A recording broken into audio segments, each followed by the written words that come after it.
제가 결혼을 하기 전에요. 일찌감치 결혼한 정아라는 친구가 있었어요.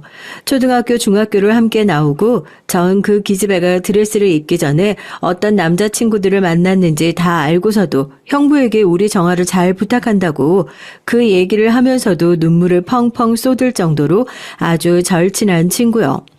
부케를 받으면서 우리의 우정이 아주 영원할 줄 알았거든요. 제 친구 중에 정아가 가장 일찍 결혼을 했으니까 애도 가장 일찍 낳았어요. 제가 결혼을 하기도 전에 애를 낳았고 형제도 없는 제가 정아의 딸을 첫 조카라고 친구들에게 자랑을 하고 다녔거든요. 그 당시에 저는 일을 하느라 엄청나게 바빴는데 하루 종일 애를 보느라 지친 저의 절친 정아를 위해 종종 제 시간을 쪼개서 제 조카, 아니 정아의 애를 맡아주곤 했죠. 제가 애를 맡아주면 정아는 나가서 자기 친구들과 시간을 보내고 남편과 데이트를 하고 와서 저한테 너무 고맙다고, 네 덕분에 숨통이 트인다고 제 손을 잡고 눈물을 글썽거렸어요. 그리고 다음 주가 되니까 정아가 저를 찾아와서 친정에 갑자기 일이 생겨서 그러는데 애 한 번만 맡아줄 수 있냐고 사정사정을 하는 거예요. 그 다음 주가 되니까 또 뭐라더라? 누가 아파서 병원에 가봐야 한다고 그랬었나? 이제는 다녀와서 고맙다는 소리도 안 해요. 우연히 다른 친구의 카카오톡을 보니까 병원에 간다던 정아가 그 친구랑 같이 카페에 갔더군요. 전화를 해서 따집니다. 정아야, 나는 시간이 남아들어서 네 애를 봐주고 있는 줄 아니? 나도 일하느라 바쁘고 힘들어. 하나밖에 없는 제 소중한 친구 정아는 갑자기 버럭 화를 내는 거예요. 야, 친구 사이에 그 정도도 이해를 못 해줘? 하루 종일 애만 보고 있으면 얼마나 스트레스 받는 줄 알아? 하고요. 제가 그때 처음 깨달았어요. 아, 호의가 계속되면 권리인 줄 아는구나. 아니, 호의가 계속되면 내가 호구인 줄 아는구나. 그 다음부터 다시는 사람에게 불필요한 호의를 베풀지 않기로 다짐했죠. 아무리 잘해줘 봤자 정아꼴 나는구나 하고요. 사실 그렇게 호구꼴 되는 거 정아가 아니어도 가까운 곳에서 배울 수 있었어요. 저희 엄마요. 평생을 헌신하다가 헌신짝 된 걸로 둘째가람은 서러운 게 바로 저희 엄마거든요. 저희 엄마께서는 식당을 하세요. TV에도 나오고 나름대로 맛집이라고 해서 건물도 올리고 하는 그런 곳 있잖아요. 금수저, 흙수저 이런 말들을 하는데 그렇게 따지면 전 태어날 때부터 그냥 나름대로 수저를 물고 태어난 꼴이죠. 식당이 하도 잘 되니까 저는 저희 엄마가 젊었을 때부터 요리를 따로 배우셨나 보다 생각했었는데 밑으로 동생이 줄줄이 있었는데 집이 워낙 가난해서 동생들을 다른 집에 일을 하러 줄줄이 다 보내셨다고 하더라고요. 그렇게 동생들과 어린 나이에 헤어져서 사시게 됐었대요. 손님이 많이 왔다 갔다 하는 식당을 하다 보면 자연스럽게 동생들을 만날 수 있지 않을까 싶어서 전국의 북적거리는 식당들을 돌아다니면서 일을 배우다가 그렇게 자연스럽게 식당을 여시게 됐다고 하시더라고요. 결국 동생들을 찾지는 못하셨지만 결국 지금 살고 계신 곳에 터를 잡게 되시고 오픈하신 식당이 사람들의 입소문을 타기 시작하면서 대박이 나고 여기서 아버지를 만나서 결혼도 하고 저도 낳으시고요. 여기까지만 하면 더할 나위 없이 행복한 인생이셨을 텐데요. 또 엄마 팔자에서 딱 하나 허락되지 않은 복이 있었는데 그게 뭐냐고요? 바로 남편 복이요. 이혼하자. 반 갈라달라. 애 내가 키운다. 그런 소리 안 할 테니까 2호점 낸 거 그거 하나만 가져갈게. 너 고생한 것도 있고 하니까 그 정도면 나도 양심 있게 구는 거 아니야? 어디 감히 네가 내 딸을 입에 올려? 양심? 네가 양심이라는 게 있니? 오냐, 내가 더럽고 치사해서 2호점 그거 너 줄 테니까 대신 내 가게 이름 절대 쓰지 마. 알겠어? 간판도 바꿔 달고 다시는 나랑 내 딸 눈앞에 나타날 생각도 하지 마. 각서 쓰고 나가! 저희 아버지란 사람 어디서 논팽이 같은 인간 주워다가 카운터에 앉혀놓고 사람 만들어줬더니 사장 행세를 하면서 그새 바람이 난 겁니다. 그래놓고 자기 말로는 양심이라는 게 있는지 재산 반 나눠달라 소리는 안 한다고. 아마 변호사 쓸 깜냥도 안 되고 써봤자 반 나누지도 못할 것 같으니까 그때 막 냈던 2호점을 주면은 양육권도 재산권도 다 포기하고 나가겠다고 그랬답니다. 싸우면 그것마저 안 줄 수 있었겠지만 더럽고 치사하기도 하고 더 싸우고 싶은 마음도 없어서 그냥 그렇게 하자고 질질 끌지 말고 마무리를 했답니다. 대신에 엄마도 나름 머리를 쓰신 거죠.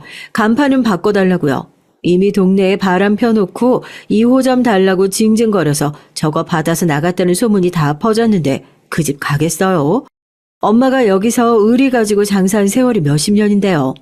그렇게 아버지가 2호점 받아서 나간 지 2달도 안 돼서 가게 쫄딱 망하고 헐값에 가게 내놓자마자 엄마가 그거 다시 인수해서 간판 바꿔 달고 다시 2호점을 냈습니다.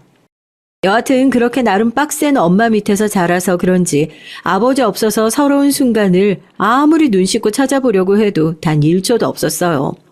너무 바빠서 아버지 생각을 할 겨를이 없었다고 해야 더 정확할 것 같네요. 초만원 식당에 딸로 살아간다는 것이 얼마나 서러운 줄 아세요? 또래 친구들은 어울려서 삼삼오오 카페 가서 파르페 먹고 노래방 가서 스트레스를 해소할 때 저는 이제 막 낳은 애기 엄마처럼 손목 보호대 두르고 무거운 뚝배기를 나르느라 정신이 없었습니다. 처음에는 하기 싫다고 차라리 나도 다른 애들처럼 학원 다니겠다고 반항 아닌 반항을 해봤지만 집으로 날아온 성적표는 변명의 여지가 없더군요. 야, 학원도 뭔 기초가 있어야 보내든가 하지. 수학이 뭐 20점? 다음부터는 그냥 찍어라 찍어. 고심해서 풀지 말어 그냥. 너는 학원 보내달라고 하기 창피하지도 않니? 차라리 입을 다물고 있으면 반이라도 가잖아요. 엄마가 악덕사장도 아니고 일하면 일하는 대로 최저시급 맞춰서 알바비도 잘 챙겨주는데 뭐가 그렇게 불만이냐고. 일이나 열심히 하라고요. 친구들은 그런 저를 엄청 부러워했어요. 미성년자 일 시켜주는 데가 어디 있냐고. 방학 때는 저를 조르고 졸라서 몇몇 친구들이 저희 식당에서 대타로 일을 하기도 했었죠. 부럽긴요 무슨. 20살이 되기도 전에 손목에 염자를 달고 살았어요. 알바비 차곡차곡 모으는 맛은 있었죠. 또래보다 돈이 많아서 펑펑 쓰고 살 것 같지만 그것도 아니요. 돈을 쓰고 싶어도 쓸 시간이 없다니까요. 학교 끝나고 식당으로 출근해서 식당 마감할 때까지 일을 하고 집으로 돌아가서 씻고 나면 그냥 바로 기절. 돈 쓸 시간이 어디 있겠냐고요. 엄마는 저에게 일을 시킨다기보다는 은근히 인수인계를 해주시는 느낌이라고 해야 되나요? 제가 왜 모르겠어요. 고등학교를 졸업하고 나면 제가 식당 일을 배워서 엄마한테 언젠가는 이 식당을 물려받길 원하시는 것을요. 하지만 그때는 죽어도 그럴 생각이 없었습니다. 아무리 수학 점수가 바닥이라고 하더라도 태어나서 지금까지 식당 일만 죽어라고 했으니까 다른 일도 해보고 싶다는 게 제 생각이었어요. 엄마야 당연히 하나밖에 없는 딸이 이미 성공할 수밖에 없는, 몸은 힘들지만 그래도 경제적으로도 심적으로도 편한 길을 가길 원하셨겠지만 원하는 대로 자라면 그게 자식이겠냐고요. 엄마가 서운해하는 거 뻔히 알면서도 고등학교 졸업하고 나서 식당이 아닌 일반 중소기업에 취업을 하게 됐습니다. 너무 서운해 좀 하지 마. 주말에 와서 알바할게. 알바비 안 받을게. 됐지? 회사 좀 다녀보고 진짜 너무 적성에 안 맞는다 싶으면 사직서 내고 다시 와서 식당에 아주 뼈를 묻을게. 그럼 됐지? 딸 독립하는데 배웅도 안 해줄 거야? 그럼 아주 속이 시원해? 서운해하는 엄마를 보는데 저라고 어디 마음이 편했겠냐고요. 식당에서 같이 일하시는 이모님들이 너네 엄마 괜히 그런다고 얼른 가보라고 등을 떠밀어 주셔서 그렇게 제 독립이 시작됐었죠. 서운한 엄마한테는 미안하기도 하지만 드디어 식당 일이 아닌 사무실에서 일을 할 수 있다는 게 얼마나 설렜다고요. 그것도 잠시였지만요. 차라리 엄마 돈 받고 일할 때가 좋았다 싶더라고요. 그래도 집 식구 돈 받는 게 편했지 남의 돈 받는 건 배로 더 힘들다고. 주말에 엄마 식당 와서 테이블 벅벅 닦으면서 푸념을 하니까 엄마가 막 웃어요. 네 상사가 하루라도 더 갈궈서 빨리 때려치고 식당으로 다시 왔으면 좋겠다고요. 엄마의 바람은 아주 무참하게 깨졌습니다. 엄마 말처럼 대머리 부장님이 조금만 더 갈궜으면 엄마 식당으로 돌아올 수 있었을지 모르는데요. 제가 거기서 남편이랑 눈이 맞아버렸거든요. 남편은 저보다 3년 일찍 회사에 들어온 사람이었는데요. 이게 항상 회사에서 조심해야 하는 게 그거예요. 일 잘하면 다 멋있어 보이거든요. 제가 그때로 돌아가면 저한테 꼭 얘기해주고 싶어요. 너도 3년만 더 일하면 저 정도는 한다고요. 그때는 뭐가 그렇게 멋있어 보였었는지 제가 버벅이고 있으면 옆에 와서 아무것도 아니라는 듯이 쓱 도와주고 가고, 아침에 졸려가지고 꾸벅꾸벅 졸고 있으면 어깨 툭툭 치고 믹스커피 한 잔 쓱 놓고 가고, 사람이 그렇게 사소하게 챙겨주는 것들이 멋있어 보이고 좋아 보여서 졸졸 쫓아다니다 보니까 회사 안이 아니라 밖에서도 만나는 사이가 됐죠. 나름대로 남편을 꼬셔본다고 우리 엄마가 주말에 식당 하는데 진짜 맛있다고 같이 가자고 그렇게 은근슬쩍 엄마한테 주말에 인사도 시켰다니까요. 아이고 훤칠하네. 부모님은 뭐 하시고. 메뉴판 봐요. 우리 집이 복분자도 맛있는데 차 가지고 왔어요? 여기 위층에 올라간 방도 많어. 오늘 그냥 실컷 먹고 하루 자고 가. 어차피 내일 주말인데 뭐 어때? 그 엄마의 그 딸이잖아요. 엄마도 남편 보자마자 어지간히 마음에 들었던 거죠. 저희 남편이 어른들이 딱 좋아하게 생겼거든요. 사람이 깔끔하고 단정하게 생겨가지고 제가 학교 다닐 때는 맨날 식당에 와서 일만 하니까 남자친구 데리고 올 틈이 있었겠냐고요. 식당 이모님들도 뭐 동물원에 동물 구경하듯이 다 같이 와가지고 부모님은 뭐 하시냐, 뭐 이 왈가닥이 어디가 마음에 들어가지고 그러냐. 제가 아무리 아직 사귀는 사이 아니니까 그런 것 좀 물어보지 말라고 사람 체한다고 해방을 놓는데도 남편은 또 거기서 얼굴이 예쁘게 생겼다고 그런 소리를 하면서 아줌마들 주식 다 받아주고 있어요. 그러니까 엄마가 얼마나 마음에 들어 하겠냐고요. 이건 뭐 인사를 드리러 온 게 아니라 결혼 허락 프리패스죠, 프리패스. 누구 하나 사귀자는 얘기도 제대로 한 적이 없는데 엄마 식당에서 밥 한 번 먹고 나오니까 은근슬쩍 그렇게 결혼을 전제로 만나는 사이가 됐어요. 저희 집에는 언제 이사하러 갈 거냐고 그러더라니까요.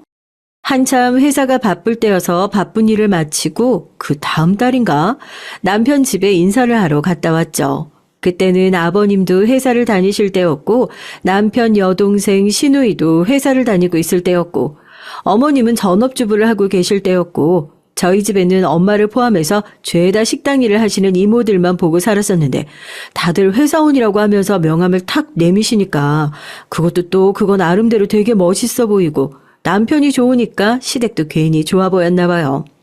그때까지만 해도 시댁 식구들이 마냥 좋아 보이고 멋있어 보이기만 했는데 솔직히 결혼 준비하면서 그 직함이라는 것 때문에 조금 삔또가 상하기도 했어요. 양가 부모님한테 인사도 했겠다. 서로 결혼 준비가 안 된 사람들도 아니고 더 이상 미룰 게 뭐가 있냐면서 상견례 날짜가 순식간에 잡히게 됐죠. 상견례 날짜까지 잡아놓고 나니까 이제 진짜 결혼을 한다는 게 실감이 나더라고요. 상견례 전날 엄마랑 누워서 팩을 하면서 엄마는 나 시집 간다니까 안 서운하냐고 물어보니까 빨리 치워서 속이 시원하지 뭐가 서운하냐고 괜히 마음에도 없는 소리를 하더라고요. 저도 그냥 괜히 마음이 이상해서 키워줘서 고맙다고 그러니까 고개를 돌리고 훌쩍거려요. 진짜 시집을 가긴 가는구나 싶더라고요. 오이팩 하다가 엄마랑 둘이 누워서 서로 눈도 안 마주치고 누워서 훌쩍거리면서 울었다니까요. 다음날 둘이 눈 퉁퉁 부어가지고 상견례장에 갔는데 거기서 시부모님 때문에 기분이 좀 상했었죠. 제가 예민했는지도 몰라도요. 결혼식에 대한 얘기를 한참 상의하고 어느 정도 논의가 잘 마무리됐어요. 제가 남편한테 미리 주의를 좀 줬죠. 다른 건 몰라도 엄마랑 아버지 이혼 얘기는 좀 안 나오게 당신이 어머님 아버님한테 미리 말씀 좀 해줘라 하고요. 다행히 그 말씀을 하시려다가 아차 싶으셨는지 참고 넘어가시는 것도 봤고요. 상견례 자리 무사히 잘 넘어가나 보다 싶었는데 식사를 하다 보니까 자연스럽게 저희 엄마의 장사 얘기가 나오게 됐어요. 결혼식 당시 저희 아버님 퇴직이 얼마 남지 않은 상황이어서 자영업에 한창 관심이 많은 시기셨거든요. 사돈 식당이 그렇게 잘 되신다면서요? 우리도 다 같이 한번 가야 되는데 말입니다. 뭐 밥 팔아서 얼마나 벌겠습니까? 이왕 장사를 할 거면 좀 큰 걸 하시지. 그거 얼마나 법니까? 밥 한다는 얘기도 솔직히 기분이 상해서 빠직하고 올라왔지만 어른들이야 원체 이런 거 잘 모르시니까 함부로 얘기할 수 있다 생각하고 넘어가도 거 얼마나 버냐는 얘기까지는 완벽하게 저희 엄마를 무시하는 얘기 같아서 솔직히 기분이 너무 안 좋더라고요. 저희 엄마 확실히 서비스직은 서비스직인가 봐요. 저랑 같이 열받은 게 분명하신데 그래도 웃으면서 그걸로 건물을 벌써 2채나 세웠다면서 생각보다 엄청 크고 엄청 힘든 일이라고. 나중에 알바라도 오실 거면 아실 거라고 하고 반대로 아버님을 먹이시더라고요. 물 먹다가 너무 웃겨서 뱉을 뻔했잖아요. 그제서야 아버님도 민망하셨는지 큼큼하고 헛기침을 하시더라고요. 아이고 죄송합니다. 제가 이거 괜한 소리를 해가지고. 뭐 그 일이야 다 지나간 거기도 하고 다들 웃으면서 서로 사과하고 지나간 거니까 결혼 전에 살짝 기분 나빴던 에피소드다 생각하고 넘어갈 수 있었습니다. 하지만 모든 서사에는 맥락이라는 게 있는 법이더라고요. 왜 이런 일이 생겼을까 곰곰이 생각을 해보면 아 맞다 전에 이런 일이 있었지 머릿속에 있는 조각들이 퍼즐처럼 맞춰지는 순간들 있잖아요. 지금부터 시작할 본격적인 저의 사연. 그러니까 제가 결혼을 하고 시댁에서 겪었던 모든 서사들을 생각해보면 이때부터 그냥 시댁은 딱 그 정도 수준의 사람이었을지도 모르겠다. 바보 같은 저는 사연을 쓰는 지금에서야 퍼즐 조각을 맞춰보고 있는 중입니다. 사업병, 주식병 다들 들어보셨죠? 뒤에 왜 병이라는 단어가 붙겠습니까? 오죽하면 사업이랑 주식은 도박이나 다름없다는 소리를 하잖아요. 누구 하나 죽어야 끝나는 거라고요. 사업이랑 주식에 한번 미쳐서 눈이 돌아가면 내 돈이 없으면 남의 돈까지 끌어다가 해야지만 직성이 풀리는 사람이 있어서 이런 말이 결국 나온 겁니다. 그런데 이 지독한 불치병에 걸린 사람이 가족 중에 있다면 그야말로 병수발을 드는 입장이겠죠. 네, 맞습니다. 저희 가족들이 이 끔찍한 투병 생활을 시작했어요. 이 지독한 역병의 시작은 아버님이셨습니다. 아니 글쎄 이건 무조건 하면 되는 거라니까. 아 당신 김 사장 알지? 아 왜 지난번에 나랑 같이 봤었잖아. 내가 그 자주 얘기하는 그 마누라랑 맨날 해외로 골프 치러 간다는 그 인간. 걔가 이거 해가지고 돈 맛보고 있는 거 아니야 지금. 아주 모임 나올 때마다 돈돈거리는 게 꼴보기 싫어 죽겠다니까. 이번에 얼굴에 뭘 그렇게 맞았는지 주름이 하나도 없는데 뭐 얼굴에 실을 넣고 쭉 잡아당겼다고 그러든가. 하여튼 이번에 대리점에 물건까지 싹 들어간 게 하나 나왔다고. 죽어도 말 안 해준다고 하는 것을 내가 거기다가 술을 몇 병을 들이부었는 줄 알아? 술값을 얼마나 썼는데.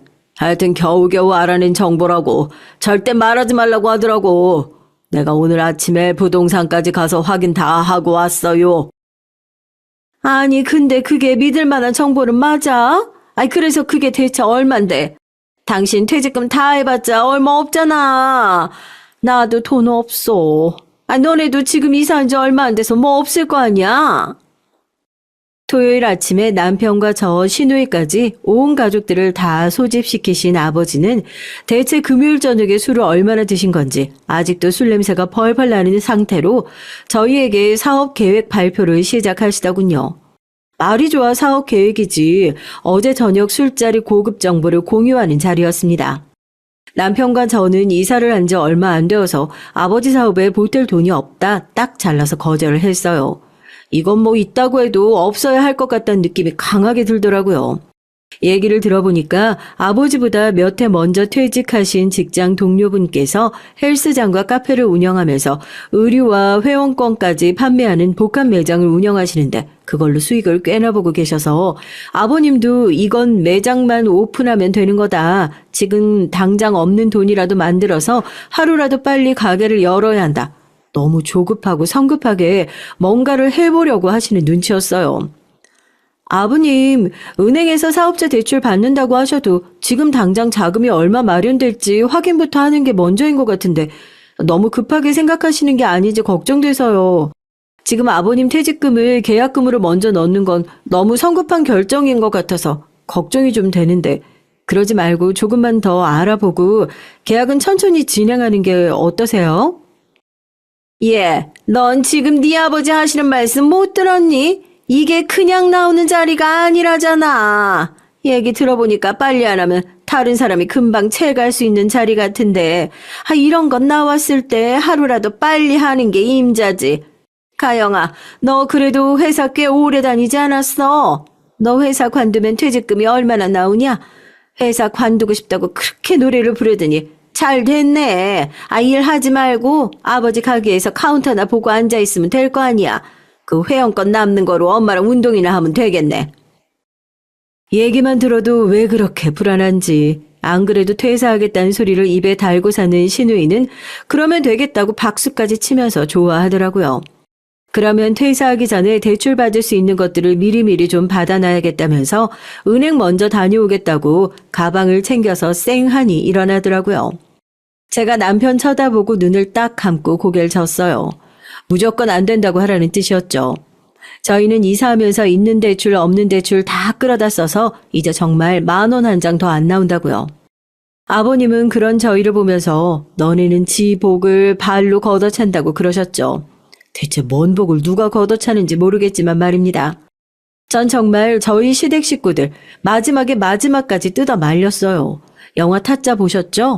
왜 도박판에 들어앉으려는 사람 옆에서 비서가 그러거든요. 사장님 이러시면 안 됩니다. 도박은 재미로만 하셔야지요. 그러면 이미 눈이 돌아간 사람은 혀를 쯧하면서 팔을 뿌리치고 그냥 판때기에 가서 앉아버리거든요. 시댁 식구들이 딱 그런 모습이었어요. 제발 생각 좀 더 해보시라고. 세상에 어떤 사람이 사업을 하는데 주변 사람 말만 믿고 이렇게 아무것도 안 보고 덜컥 시작하냐고요. 남편도 옆에서 평생을 일한 퇴직금 이러다가 다 날리면 어떻게 하시냐고. 아무리 얘기를 해도 지금 아니면 이 돈이 마치 휴지 조각이라도 되는 것처럼 구시는 게 기가 막힌 겁니다. 이게 진짜 역병이 아니면 뭐란 말이에요. 결국 남편과 저의 만류에도 시댁 식구들은 대리점을 얻게 됐어요. 겉으로 볼 땐 그럴싸해요. 당연하죠. 거기 들어간 돈이 얼만데요. 하지만 실상은 빚더미인 거예요. 거기 시아버지 사업자 대출 들어갔죠. 퇴직금 다 들어갔죠. 시어머니 갯돈 들어갔죠. 시누이 대출금에 퇴직금 들어갔죠. 겉으로 볼 땐 예쁜 쇼윈도우에 다 같이 유니폼 멋지게 차려입고 있는데 까딱해서 휘청하기라도 하면 다 같이 묻히기 딱 좋은 묘짤인 거예요. 볼 때마다 그렇게 불안할 수가 없더라고요. 아니나 다를까 불안한 데는 다 이유가 있어요. 제가 보기에 사람이 불안한 건요. 그게 가깝든 멀든 언젠가는 일어날 일이기 때문인 것 같아요. 그래서 언제가 됐든 우선 피하고 보라고 몸과 정신이 본능적으로 알려주는 게 아닐까 싶었죠. 다들 기억하시죠? 코로나요. 어쩜 그렇게 기가 막히게 대리점을 열자마자 찾아왔는지. 처음에는 반짝 힘들고 말 줄 알았었어요. 그렇게 길게 갈 줄 몰랐죠. 다들 기억하실지 모르겠는데 헬스장이 진짜 힘들었잖아요. 샤워 시설도 전부 폐쇄하고 아마 전국에 있는 헬스장 중에 문 안 닫은 곳 찾기가 더 힘들었을 거예요. 바쁘긴 엄청 바빴죠. 다른 것 때문에 바쁜 게 아니라 오픈한 지 얼마 안 돼서 특가로 뿌렸던 회원권을 환불해 주느라 눈코 뜰 새 없이 바빴습니다. 아버님도 완전히 사색이 되셨죠. 옆에서 보고 있는 제가 다 안쓰러울 정도였어요. 잠도 못 주무시고 퇴직금은 저기 다 들어가 있고 월세도 내야지 대출 이자는 감당이 안 되지 손님은커녕 길에 지나다니는 사람 자체가 안 보이는 수준이지 얼마나 마음고생을 심하게 하셨는지 한 달 사이에 머리가 하얗게 생겨 눈에 다 보일 정도더라고요. 다 죽어가는 목소리로 저한테 전화를 하셔가지고 그러시더라고요. 이번에 이야기 들어보니까 나라에서 주는 소상공인 재난지원금인가 그게 있던데 나도 그거 받을 수 있는 거냐? 핸드폰으로 뭐 신청하는 거라고 하는데 인증번호인가 뭔가 그걸 받아야 한다고 해서 애들한테 부탁했다가 괜히 걱정할까 싶어서 너한테 전화했다. 너 안 바쁠 때 헬스장에 좀 잠깐 들려서 나 그거 신청 좀 해다오. 목소리에 어찌나 힘이 없으신지 그러게 만류를 할 때 좀 들으시지. 한편으로 답답한 마음이 들면서도 그래도 식구잖아요. 어떻게 마냥 미워만 하겠어요. 일이 끝나자마자 헬스장으로 달려갔죠. 그새 얼굴이 더 헬스케져서 있으시더라고요. 아버님 핸드폰으로 우선 재난지원금 신청해드리고 이 앞에서 국밥이라도 한 그릇 하자고 모시고 갔어요. 이미 시어머니는 속이 상해서 집에 알아 누워 계시고 시누이는 카페에서 아르바이트를 하고 있다고 하더라고요. 아버님, 이거 코로나 빨리 안 끝나요. 나라에서 재난지원금 왜 나눠주고 있겠어요. 지금 이렇게 버티면서 이거 지원금 타면서 어떻게 월세랑 대출이자 다 내실 거예요? 얼른 폐업 신고하세요. 폐업 신고하시고 기구 다 파시고 건질 수 있는 거라도 빨리 건지세요. 아버님이 제 얘기를 들으시더니 국물을 뜨시다 말고 뚝배기에 수저를 내려놓으시고 펑펑 우시더라고요. 사람들이 무슨 일인가 막 쳐다보고 저도 괜히 울컥해가지고 휴지를 막 뽑아가지고 아버님한테 건네드렸죠. 아버님이 꺼이꺼이 우시면서 그래요. 본인도 그래야 하는 걸 아는데 몇십 년 동안 회사 생활했던 거 여기 다 쏟아부어 놓으니까 그동안 열심히 살아왔던 걸 전부 부정당하는 것 같아서 마음처럼 그게 잘 안 되신다면서요. 괜히 본인이 고집부려서 가족들 다 같이 똥통에 빠뜨린 것 같아서 너무 미안해서 고개를 못 들겠다고. 가장인데 이게 뭐냐고요. 식당에 있는 사람들도 혀를 끌끌 차더라고요. 다들 아는 거죠. 제가 한참을 고민하다가 한숨을 쉬면서 주머니에서 통장을 꺼내 탁 내려놨어요. 그때는 남편하고도 상의하지 않고 저 혼자서 그냥 한 결정이었죠. 고개를 숙이고 한참을 우시던 아버님이 고개를 드시고 이게 뭐냐고 통장을 집어 드셨습니다. 아버님, 저 이거 원호 씨도 몰라요. 아버님이 몇십 년 동안 회사 생활 했던 거 다 쏟아부으셨던 것처럼 전 이게 제 청춘 다 쏟아부은 돈이에요. 그래서 아파트 살 때 이 돈은 못 내놨어요. 애들 학교 끝나고 웃으면서 놀러 다닐 때 저 엄마 식당에서 팔목 아작나면서 뚝배기 옮기면서 번 돈 안 쓰고 모아둔 거예요. 이거 저 진짜 죽기보다 내놓기 싫은데 드리는 거예요. 아버님이 또 눈물을 쏟기 시작하더라고요. 이걸 염치 없게 본인이 어떻게 받으시냐고요. 제가 통장을 아버님 손에 쥐어드리면서 눈물이 흐르는 걸 막 닦아요. 그래도 일단 사람은 살리고 봐야 하지 않겠냐고요. 저 이 돈 그냥 드리는 거 아니에요. 아버님이랑 동업하자고 하는 거예요. 아시죠? 저 맛집 사장님 딸인 거. 아버님 헬스장 하시는 거 보니까 장사 잘하시더라고요. 저 친정엄마 닮아서 요리 잘하고 아버님은 장사 잘하시고 같이 열심히 하면 못할 게 뭐가 있겠어요? 욕심내지 말고 각자 잘하는 거 하면서 같이 이겨내봐요, 아버님. 사람이 죽으라는 법은 없더라고요. 같이 열심히 살아봐요. 국밥집에서 시아버지랑 며느리랑 통장 같이 손에 쥐고 그렇게 같이 펑펑 울었다니까요. 거기서 국밥 먹고 있던 손님들도 저희 보고 울고불고 가게에 있는 손님들이 아버님한테 좋은 며느리 뒀다고 가게 열면 꼭 갈 테니까 연락 달라고 명함까지 주고 가실 정도였다니까요. 그렇게 아버님은 국밥집에서 쫄딱 망한 헬스장의 폐업을 결정하고 얼렁뚱땅 며느리와 함께 구두 계약으로 백반집의 동업자가 됐습니다. 이 사실을 알게 된 가족들도 깜짝 놀랐죠. 특히 저희 엄마는 엄청나게 서운해하셨어요. 엄마 식당은 그렇게 안 물려받는다고 하더니 너네 시아버지랑 백반집 차리려고 그랬냐? 기가 막혀서 정말. 엄마, 그래도 당장 식구가 죽게 생겼는데 죽이 되든 밥이 되든 살리곤 봐야 될 거 아니야. 나 이 집 딸내미라고 동네방네 소문낼 거니까 엄마 손맛 못 물려받았다고 소문나기 싫으면 많이 좀 알려줘. 미안해 엄마. 시아버지 늙어서 기력 딸리면 여기로 넘어올게. 됐어 이 기집애야. 마감하면 가게로 와. 장사는 뭐 아무나 하는 줄 알아? 엄마 말대로 장사는 아무나 하는 게 아니잖아요. 아버님과 저는 엄마네 가게가 마감을 한 시간에 찾아가 음식과 밑반찬 가게 운영을 배우며 오픈 준비를 차근히 해나갔습니다. 저보다도 아버님이 더 열정적이셨어요. 천천히 차근차근 해보자는 제 말을 누구보다 잘 실천하고 계셨죠. 거의 수험생처럼 밤 늦게까지 공부를 하신 모습을 보면서 짠하기도 하고 가게가 참 잘 됐으면 좋겠다 싶기도 하더라고요.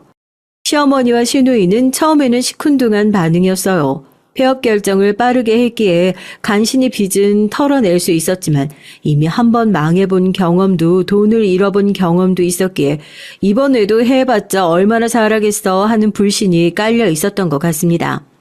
이번에는 그때랑 다를 거니까 오픈하고 나면 이렇게 비협조적인 태도로 나오시면 안 된다. 잘 도와주셔야 한다. 제가 기운을 아무리 넣어드리고 해도 어디 한번 잘해봐라 하는 시큰둥한 반응이셨죠. 시누이는 신기하게 참 취업은 잘해요. 카페에서 아르바이트를 하더니 어디 중소기업의 격리로 금방 또 취업을 하더라고요.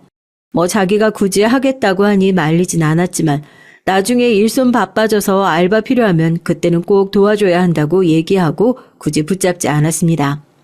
남편이 자기도 뭔가 도와줘야 하지 않겠냐고 슬며시 물어보기에 제가 남편한테 그랬어요. 당신은 그냥 다니던 회사나 제발 잘 다녀달라고요. 그래도 집안에 직장인이 한 명쯤은 있어야 하지 않겠냐고요. 그러니까 머쓱하게 웃던 남편이 쭈뼛쭈뼛 저한테 쇼핑백을 하나 내밀더라고요. 뭐 명품백 선물이라도 주려나 싶어서 열어보고 한박 웃음을 지울 수밖에 없었습니다. 어디 저희 남편이 명품백 선물 주는 사람이었던가요? 엄청나게 비싼 홍삼 세트더라고요. 당신 요즘 계속 식당 오픈 준비한다고 잠도 못 자고 피곤해하는 것 같아서 미안해. 우리 가족들 때문에 시집 오고 나서 계속 고생만 시키는데 뭐 하나 제대로 챙겨주는 것도 없어서 다음엔 진짜로 이 색깔이랑 똑같은 명품백 사줄게. 그리고 고마워. 당신 덕분에 아버지가 요즘 매일 웃어. 나는 평생을 노력해도 아버지가 좋아하는 일을 못 찾아드렸는데 당신이 시집 오고 나서 그걸 단박에 찾아드렸어. 내 인생에서 제일 잘한 일이 당신 같은 여자랑 살고 있는 것 같아. 다음에 태어나면 나처럼 미련하고 답답한 놈 만나지 말고 눈치도 빠르고 괜찮은 놈 만나서 호강만 하고 살아. 프로포즈 받을 때도 한 번을 안 울었는데 요즘 계속 고생을 해서 그런지 홍삼을 받았는데 괜히 눈물이 핑 돌더라고요. 괜히 아버님 거는 샀냐고 틱틱거리면서 다음 생에도 나 아니면 누가 너같이 미련한 인간이 데리고 사냐고 가게 열면 회사 사람들이랑 많이 데리고 오라고 그랬습니다.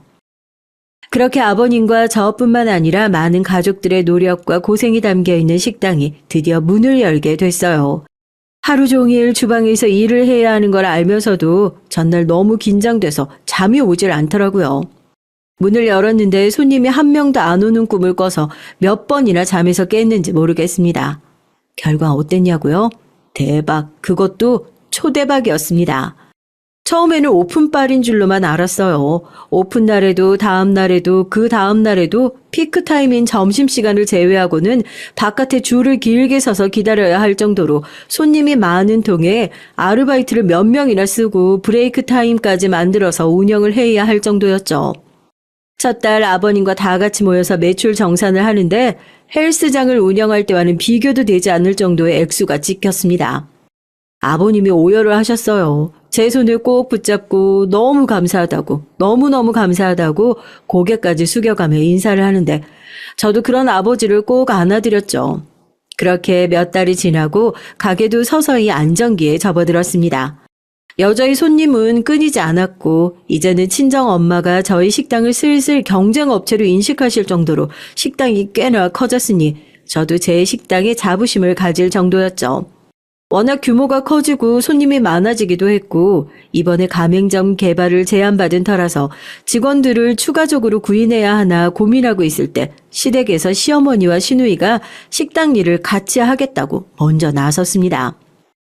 너 혹시 처음에 식당 오픈할 때 네가 같이 일하자고 얘기했는데 내가 시큰둥했다고 그거 마음에 담고 있는 거니? 아니 시댁 식구들이 나가서 일을 도와주겠다고 하면 감사합니다 해도 모자랄 판에 뭘 우물쭈물이야? 그리고 엄연히 따지고 들면 이게 너 혼자 운영하는 식당이야? 내가 왜 너한테 이런 거 하나하나 허락을 받아야 되니? 이거 내 남편 식당이야. 이게 은근히 보면 사장이라고 자기 시어머니 무시하려고 드는 것 같아. 여보, 나랑 가영이 다음 주부터 출근할 거니까 그런 줄 알아? 아니 이 사람이 뭐 회사가 그렇게 주먹국인 줄 알아? 나온다 하면 나오고 관둔다 하면 관두게. 우리도 다 이력서 받고 면접 보고 그렇게 해서 사람 뽑는 거야. 그리고 엄연히 대표이사가 따로 있는데 그걸 왜 나한테 얘기를 해? 쌤이 너도 출근하고 싶으면 이력서 제대로 써가지고 와서 세훈이한테 내고 제대로 면접 봐. 시어머니와 시누이를 선뜻 쓰지 못했던 건 그런 이유였습니다. 제가 가게에 없을 때 두 사람은 내가 여기 대표 아내다, 대표 딸이다 라고 얘기를 하며 직원들을 종종 지나치게 사적으로 대하신다고 하더군요. 아무리 그래도 이제는 조금씩 회사의 체계를 갖춰가고 있는 중에 시어머니와 시누이가 들어오게 되면 자칫 직원들에게 안 좋은 모습으로 비춰질까 싶어 우려되는 부분이 있었죠. 다행히 아버님께서 이런 부분에 대해서 시어머니와 시누이에게 따끔한 지적해 주신 덕분에 제가 중간에서 마음이 상할 일은 없었습니다. 하지만 시어머니와 시누이는 그 일이 제대로 마음이 상하신 모양이더군요. 평소에 그러지 않았던 시아버지께서 갑자기 이렇게 변한 이유가 제가 중간에서 구워 삶았기 때문이라 확신하신 모양이에요. 시어머니의 말을 빌리자면 그깟 식당 하나 운영하는 주제에 시어머니 머리 꼭대기까지 올라가려고 하는 것을 내버려뒀다간 아주 이 집을 통째로 집어삼킬지도 모른다고요. 공교롭게도 그 난리가 났던 건 어머님과 아버님의 결혼기념일 날이었습니다. 대체 오늘이 무슨 날인지 알고 계시긴 한 건지 제가 가게로 꽃 배달을 시켰고 꽃이 도착했는데 이게 웬 꽃이냐고 의아한 눈치신 아버지의 등을 아프지 않게 손바닥으로 때렸죠. 아버님 결혼기념일이에요 하니까 그제서야 깜짝 놀라신 눈치였습니다. 오늘은 마감 정리 제가 하겠다고 얼른 일찍 집에 들어가 보시라고 아버님 등을 떠밀었고요. 이왕 이렇게 된 거 오늘은 기분이다 싶어 직원들도 일찌감치 집에 들어가 보라고 집에 보내놓고 혼자 노래를 틀어놓고 문을 잠가놓고 마감을 하고 있었습니다. 그때 누가 주먹으로 가게 문을 쿵쿵 두드리는 소리가 들리더라고요. 가끔 마감을 한지 모르고 가게 문을 두드리는 손님들이 있기에 당연히 손님인 줄 알고 안내를 하러 문 쪽으로 다가갔는데 깜짝 놀랐어요. 잔뜩 화가 난 표정으로 서 있었던 건 다름 아닌 어머님이셨습니다. 어머님, 여기는 어쩐 일이세요? 일단 들어오세요. 아버님 방금 집으로 가셨는데요. 아버님 집에 들어가고 계신다는 전화 받고 왔다. 둘이 얘기하러 온 거니까 앉거라. 저랑 둘이 얘기를 하러 오신 거라는 어머님은 제 앞에 서류 봉투를 탁 하고 내려놓으시더라고요. 저 솔직히 말씀드려서요. 그거 이력서인 줄 알았어요. 왜 지난번에 아버님께서 일하고 싶으시면 이력서 써서 제대로 면접 보라고 그 얘기를 마음에 담아두고 있으셨구나 싶어서요. 어머님 이력서 얘기는요. 그런 뜻이 아니었어요. 아무래도 직원들이 가족이라고 하면 불편해하는 게 있어서 그런 것만 좀 조심해 주셨으면 좋겠다 싶어서. 이력서는 뭔 이력서야. 내가 지금 너한테 면접 보러 온 줄 아니? 기가 막혀서. 네 건방짐이 그렇게 하늘을 찌르니까 내가 여기까지 온 거다. 됐다. 더 무슨 말이 필요하니? 아는 언니 아들이 변호사라서 물어보니까 식당 반으로 갈라주면 된다고 하더라. 그렇게 갈라주고 이혼해라. 애 없는 게 얼마나 다행이니? 이게 무슨 소린가 싶더라고요. 어디서 많이 들었던 얘기다 싶어서 곰곰이 생각을 해보니까 이거 우리 아버지가 했던 얘기인데 싶더라고요. 아무리 곱씹어 생각해봐도 기가 막혀서 어머님이 가져오신 봉투를 열어봤어요. 이혼 신고서더라고요. 지금 저랑 뭐 하시자는 거예요? 아직도 못 알아들었니? 이젠 넌 쓸모없어졌다고. 당장 내 아들이랑 이혼하거라. 됐어. 그냥 네 인적사항만 여기다 적어. 진짜 헛웃음 나오던데요. 아무리 멍청해도 그렇지 누굴 자기랑 동급으로 보는 건가. 아무리 사람을 등신으로 알아도 유분수지 싶더라고요. 그러시냐고 제가 눈 하나 깜짝하지 않고 숨도 쉬지 않고 이혼 서류 작성해서 제 인감도장까지 찍어드렸습니다. 급하게 서류를 챙긴 시어머니가 이제는 더 볼 일 없겠다면서 재산 분할 관련된 서류는 나중에 퀵으로 보내라면서 급히 자리를 뜨더군요. 아무리 평생을 집에서 살림만 했다고 하지만 어떻게 사람이 저렇게 한치 앞만 생각하고 멍청할 수 있을까 참 답답하더라고요. 그날 저녁 저는 집으로 돌아가 남편에게 내일 아침 일찍 저와 동사무소에 가야겠다는 얘기를 했어요. 남편은 무슨 일이냐고 물었지만 전 오늘 있었던 일을 말하는 대신 절대 어머님께 아무런 얘기도 하지 말라는 말만 했죠. 남편은 영문도 모른 채 알겠다고만 했습니다. 다음날 아침 저는 직원들에게 오늘 급한 일이 있어서 가게 문을 닫게 됐다는 연락을 돌리고 아버님께도 급히 연락을 했어요. 시어머니와 시누이에게 절대 연락하지 말고 가게로 오시는 대신 지금 바로 동사무소로 와달라고요. 그때가 8시 반이었습니다. 시아버지와 남편, 저까지 동사무소 문을 열기도 전에 세 식구가 모두 모인 자리에서 제가 충격 발표를 했어요. 9시에 어머님이 저랑 남편 이혼 서류 제출하러 여기로 오실 거예요. 어제 저한테 이혼 서류 받아가셨어요. 이제 제가 쓸모 없어졌다고 식당 딱 절반으로 가르고 본인 아들이랑 이혼해달라고 부탁하시더라고요. 9시에 이 자리에 어머님이 나타나시면 어머님이 들고 계신 서류 확인해 보세요. 시아버지와 남편은 충격에 말을 잇지 못하더군요. 그러면서도 설마 그런 끔찍한 짓을 했을까 믿지 않는 눈치였습니다. 저희는 동사무소 뒤편에 숨어서 9시가 되길 기다렸고 9시가 되자 귀신같이 시어머니와 시누이가 주위를 살피면서 서류 봉투를 들고 등장했어요. 시아버지는 깊은 한숨을 쉬셨고 남편은 앞으로 뛰쳐나가서 그 앞을 막아섰죠. 남편을 보자마자 시어머니는 기겁을 하면서 뒤로 나동그라치셨습니다. 네가 여기를 어떻게 알고 왔어? 어머니, 지금 여기서 뭐 하시는 거예요? 정말 사실이에요? 저랑 이 사람 이혼시키려고 하신 거 정말 사실이냐고요? 이 서류 당장 줘보세요.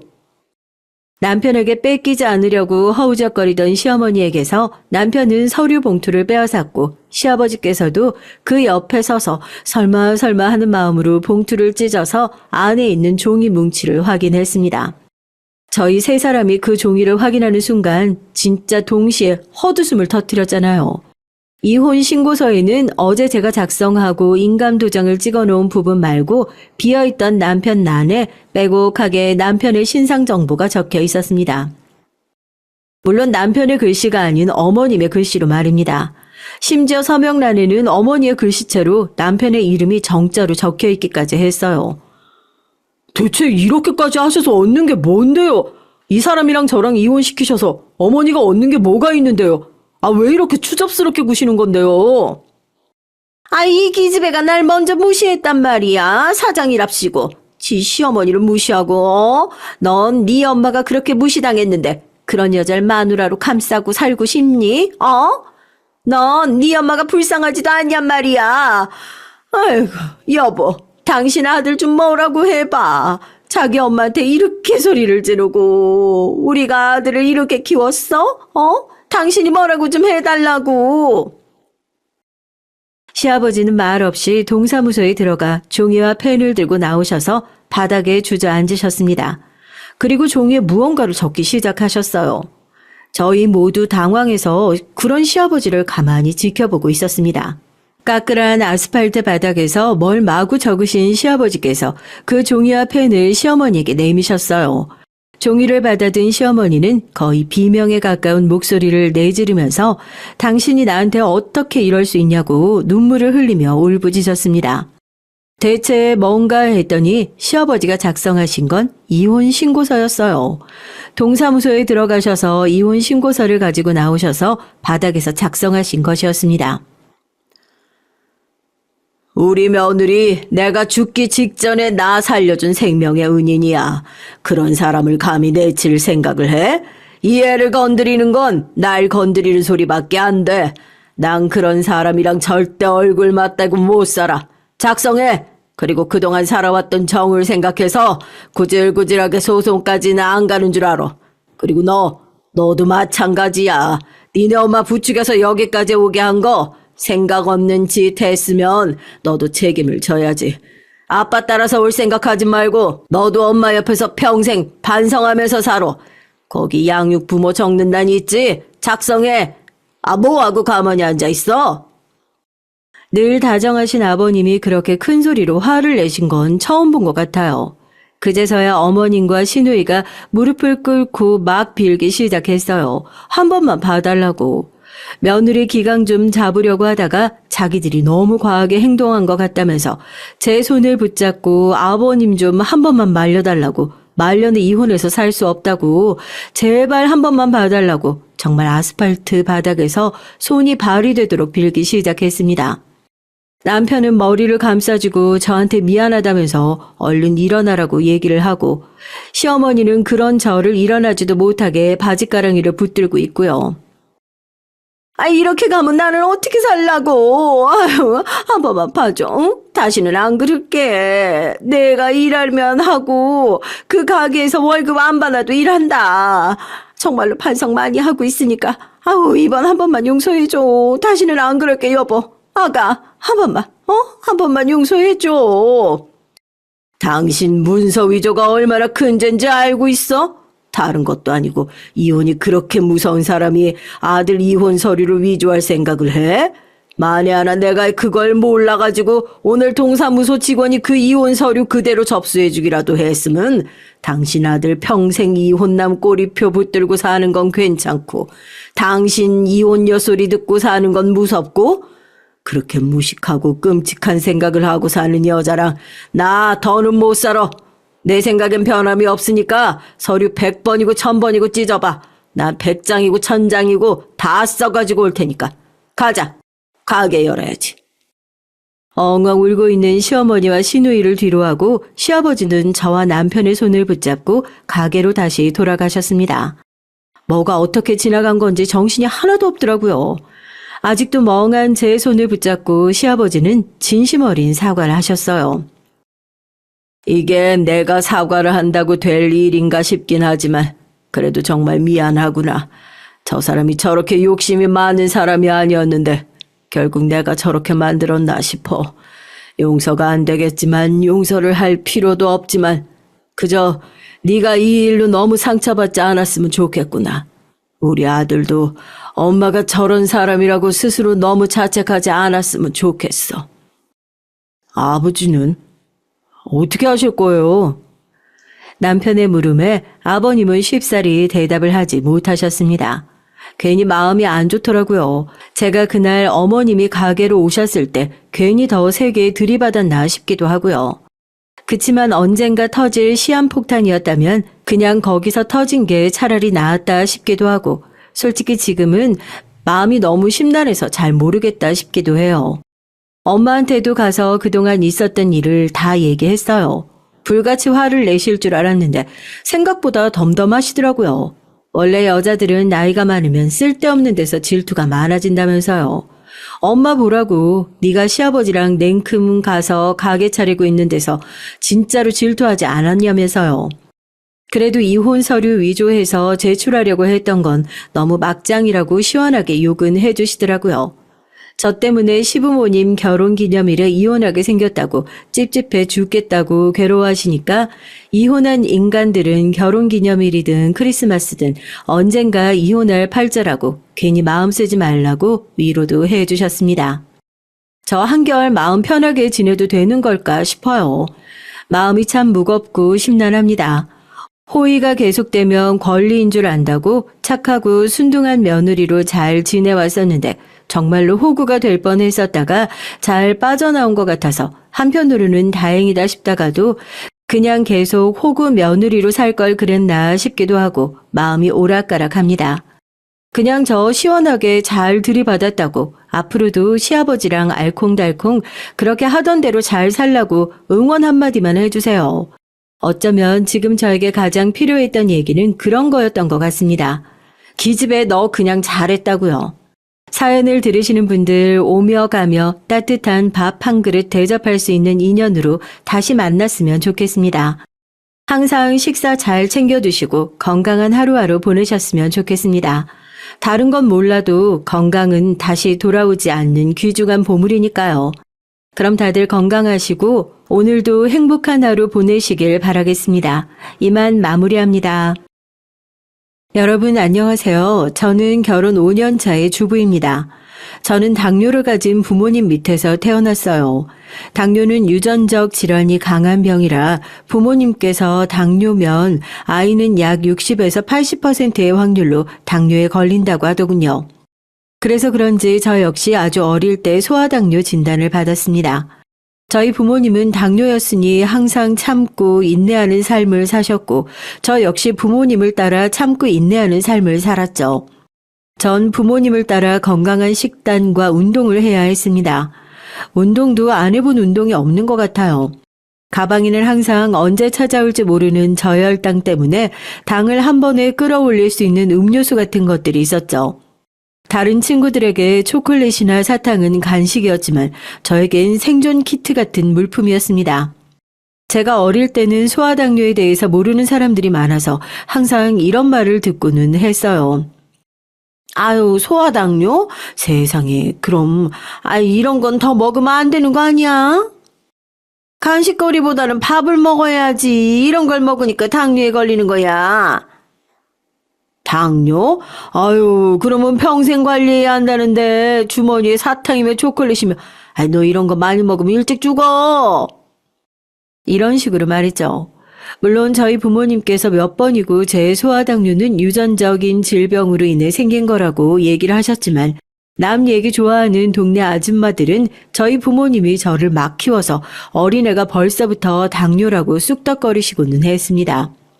뭐 지금은 저도 이해를 하고 있어요. 다 큰 지금도 종종 그런 소리를 듣곤 하는데 그때 어른들은 소아당뇨라는 게 유전적인 게 아니라 제가 간식거리를 많이 먹어서 생긴 거라고 생각하실 수도 있죠.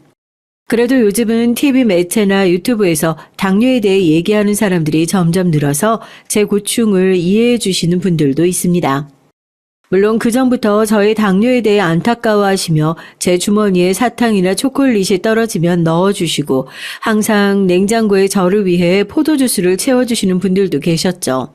바로 저희 시부모님이요. 저와 남편은 아주 어렸을 때 동네 소꿉친구였습니다. 초등학교 때도 같은 반이 됐던 친구였죠. 제 소아당뇨 사실도 알고 있어서 친구들이 제 사탕이나 초콜릿을 다 뺏어가면 어떻게 알았는지 다른 친구들 몰래 저에게 사탕이나 초콜릿을 쥐어주던 친구였습니다. 남편과는 중학생도 같은 학교를 다니게 됐죠. 비록 남녀 분반으로 진행되던 학교였지만 그런 것과는 상관없이 저를 챙겨주던 친구였습니다. 하루는 학교 중앙 계단을 청소하다가 제가 저혈당이 와서 쓰러졌는데 그런 저를 업고 양호실까지 데려다 주기도 했어요. 가장 어릴 때부터 저를 지켜주고 아껴주던 고마운 친구였습니다. 그런 남편에게 반해서 제가 중학교 때는 남편에게 좋아한다고 졸졸졸졸 쫓아다녔던 적도 있었지만 남편은 그런 저를 이성으로 보기보단 동생쯤으로 보고 있었어요. 남편에게는 동생이 둘 있었는데 첫째 동생인 도련님은 몸이 건강해서 걱정 없었지만 돌아가신 아가씨는 어릴 때부터 몸이 많이 좋지 않았다고 해요. 시어머니 건강이 별로 좋지 않으셔서 조산을 했고 심장이 좋지 않아서 아주 어린 갓난아기 시절부터 수술을 하는 등 일이 많았다고 합니다. 그러다 결국 7살 생일 전에 병으로 천사가 되었다고 해요. 그런 동생이 있었다 보니까 남편은 저를 보면 여동생이 생각난다며 저를 생각하는 마음은 여동생을 보는 마음이라고 선을 그었죠. 전 그런 남편의 말에 어린 마음에 상처를 받아서 남편에게 되려 틱틱거리기도 했지만 까칠하게 구는 저에게 마냥 상냥한 남편이 좋았고요. 제 짝사랑이 끝나갈 때쯤 저희는 고등학교에 들어가게 됐습니다. 저는 여고, 남편은 남고에 들어가게 됐어요. 그때부터는 악몽의 시작이었던 것 같습니다. 또래보다 작은 키, 작은 몸무게에 오랜 질병이 있어서 선생님들께서도 저를 좀 조심스럽게 대하셨죠. 게다가 저는 매일 정해진 시간에 인슐린 주사를 맞아야 해서 매일 같은 시간에 양호실에 가야 했어요. 그때쯤 몸도 많이 안 좋아져서 학교를 결석하거나 수업 중에 조퇴하는 일도 많았죠. 심지어 체육 시간에 쓰러지는 일이 생겨서 응급실에 실려가면 따돌림은 시작이 됐던 것 같습니다. 친하게 지내던 친구들이 갑자기 저를 멀리하고 가만히 있던 체육복과 교과서들이 사라지더니 책상에 하나 둘쯤 저를 비난하는 낙서가 늘어날 때쯤 사건이 벌어졌어요. 선생님, 지연아 왔어? 사실 양호실에 가서 인슐린 주사를 맞는 건 아무래도 불안하다는 엄마 때문이었습니다. 그래서 학교 입학하는 첫날 제 진단서를 모두 떼신 엄마는 양호 선생님을 찾아갔고 약 1시간 정도 양호 선생님과 상담을 하셨어요. 다행히 양호 선생님은 그런 저의 상황을 이해해 주시고 화장실에서 맞지 말고 양호실로 오라고 말씀해 주셨고요. 그래서 전 항상 양호실에 가서 주사를 맞고는 했습니다. 그날도 주사가 든 손가방을 들고 양호실로 가서 주사를 맞기 위해 자리에 앉아 양호 선생님과 이런저런 얘기를 하며 가방을 열었는데 분명 학교에 등교해서 확인했을 땐 있었던 주사기가 보이질 않는 거예요. 지연아, 왜 그래? 주사 안 가져왔어? 선생님이 아무것도 못하고 허둥지둥하는 저를 보면서 물으셨습니다. 분명 어젯밤에 저희 엄마가 챙겨주셨고 오늘 등교하고 자리에 앉으면서 있는 거 확인했는데. 제 말에 양호 선생님은 표정이 굳더니 바로 저에게 조퇴증을 적어주셨어요. 이미 점심을 먹고 온 상태라서 주사를 맞아야 하는 상태였거든요. 결국 그날 조퇴하고 집에 돌아온 저를 맞이한 엄마는 그 다음날 저를 학교에 보내지 않으셨고 수업 시간이 끝났을 늦은 오후에 저를 데리고 학교에 찾아가 교무실에서 담임 선생님과 긴 상담을 하셨습니다. 주사기를 훔쳐간 범인은 같은 반에서 다른 친구들 돈을 뜯고 공부도 열심히 하지 않는 양아치들이었어요. 그동안 제 교과서를 가져가고 체육복도 훔쳐간 것도 모두 그 애들이었죠. 괴롭힘의 이유를 들어보려고도 했지만 말도 안 되는 것들 뿐이었습니다. 맨날 약한 척하고 조퇴하고 학교를 안 나온다는 게 전부였어요. 그리고 가끔씩 아빠가 데려오지 못하는 날 제가 종종 버스를 타고 하교를 했는데 그때마다 제가 버스 정류장에서 예쁜 척을 하면서 다른 학교 남자애들한테 꼬리치는 게 꼴보기 싫었다는 것이었습니다. 그 얘기를 들은 저와 엄마 그리고 담임 선생님은 할 말을 잃었죠. 어떻게 그렇게 중요한 걸 훔쳐갈 수가 있어? 너희 그거 어떻게 했어? 어떻게 하긴 뭘 어떻게 해요. 당연히 쓰레기통에 버렸죠. 아, 선생님은 왜 맨날 쟤만 특별 취급인데요? 맞아요. 체육 시간에도 조금만 힘든 거 하면 자기 힘들다고 맨날 그늘에 앉아있고. 그러니까 꼴 보기 싫어서 그런 거예요. 조금만 힘들면 양호실 가고 조퇴하고 그러니까 그런 거죠. 약한 척은 어찌나 하든지. 그리고 어쩌다 수업 다 듣고 학교 가는 날이면 버스 정류장에서 얼마나 끼를 부리는지 아세요? 선생님은 아무것도 모르잖아요. 그날은 그렇게 일단락이 됐지만 계속되는 괴롭힘에 그해 겨울 저는 학교를 자퇴했습니다.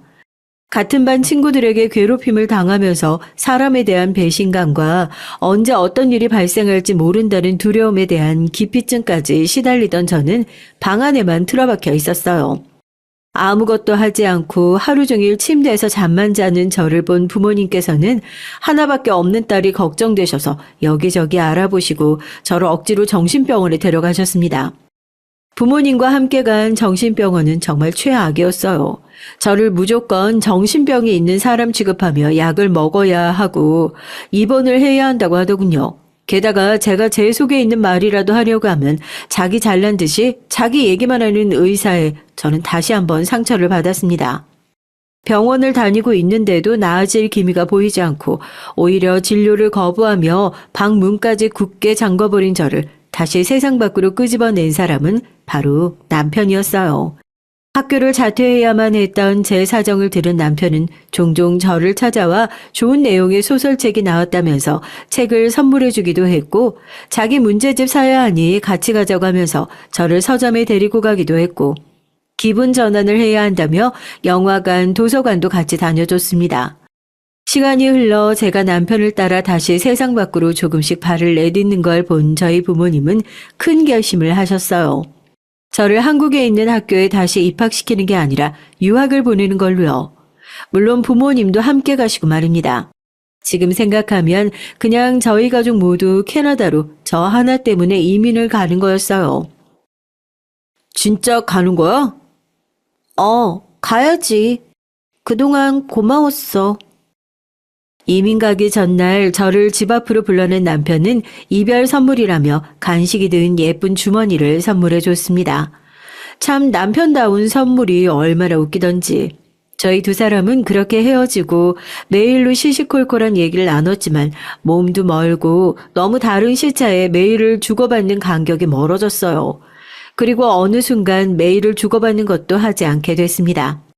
시간이 흘러 10년. 제가 이곳에서 대학을 가고 졸업하고 막 사회초년생으로 취업을 해서 한참 열심히 일을 하고 있는데 부모님께서 다시 한국으로 돌아가자고 하시더군요. 아무래도 남의 나라에서 일을 하는데 오는 스트레스와 인종차별에 부모님도 두 손 두 발 든 상태였던 것 같아요. 지금은 어떨지 모르겠지만 그때의 인종차별은 정말 일상이었거든요. 그나마 저희 집에 돈이 있었으니 치안이 좋은 곳으로 왔고 주변에 좋은 이웃들이 있어서 다행이지 치안이 조금이라도 좋지 않거나 이웃에 좋지 못한 사람들이 사는 동네였으면 벌써 몇십 번은 더 범죄에 노출됐었겠죠. 물론 저도 처음에는 이곳에 남아서 계속 제 커리어를 이어나가고 싶었습니다. 하지만 남의 나라에서 부모님 없이 당장 살아가야 한다는 현실에 수십 번을 고민한 저는 한국으로 돌아가기를 결심했어요. 그렇게 전 길다면 길고 짧다면 짧은 캐나다 유학 생활을 마무리하고 다시 한국으로 돌아왔습니다. 처음 유학을 준비할 때 부모님께서 아예 한국을 떠날 생각은 아니셨는지 전에 살던 집을 팔지 않고 가지고 계셨고 저희 가족은 다시 그 집으로 들어가기로 했죠. 10년이면 강산도 변한다는 말이 있듯이 그 주변도 많이 개발되고 사라지고 생기면서 제가 알던 동네와는 전혀 딴판이 되어 있었습니다. 심지어 물이 흐르던 하천은 언제 막았는지 그 위에 커다란 아파트들이 자리하고 있더군요. 한국에 돌아와 어릴 때 살던 집으로 들어가는 자연스럽게 옆집에 살던 남편이 생각났습니다.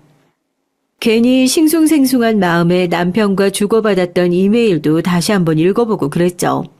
시차 적응도 하고 한국 생활에 점점 적응할 때쯤 시부모님께서 저희 집으로 놀러 오셨어요. 오랜만에 만난 시부모님은 나이를 먹어 노화가 찾아오긴 했지만 여전히 밝고 인자하신 얼굴이셨습니다. 그래. 우리 지연이 아주 예쁜 아가씨가 됐네. 인기가 정말 많았겠는걸? 어휴, 제가 지연이야? 세상에, 우리 지연이 밖에서 보면 몰라볼 정도로 많이 컸구나. 어색하게 인사를 드리면서도 내심 저를 잊지 않으셨다는 사실이 좋더군요. 그날 같이 저녁을 먹으면서 이런저런 얘기를 하다가 남편의 얘기가 나왔어요. 안 그래도 오늘 승환이랑 승진이 데리고 같이 오려고 했는데 승환이 일 때문에 못 오고 승진이는 대학교 졸업반이라서 졸업 과제 때문에 같이 못 왔어. 아, 그래. 안 그래도 승환이한테 지연이 너도 같이 한국 왔다고 말했더니 자기 명함 주더라.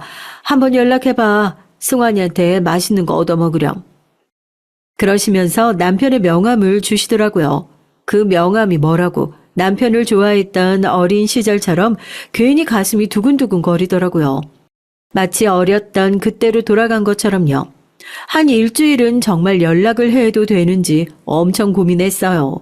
그러다 우연히 밖에서 쇼핑을 하다가 시어머니를 만나게 됐죠. 어지러운지 벽에 기대어 있으셔서 혹시 위급 상황인가 싶어 다가갔거든요. 처음에는 누군지도 모르고 그냥 도움이 필요하신 분 같아서 말을 걸었어요. 저기요, 괜찮으세요?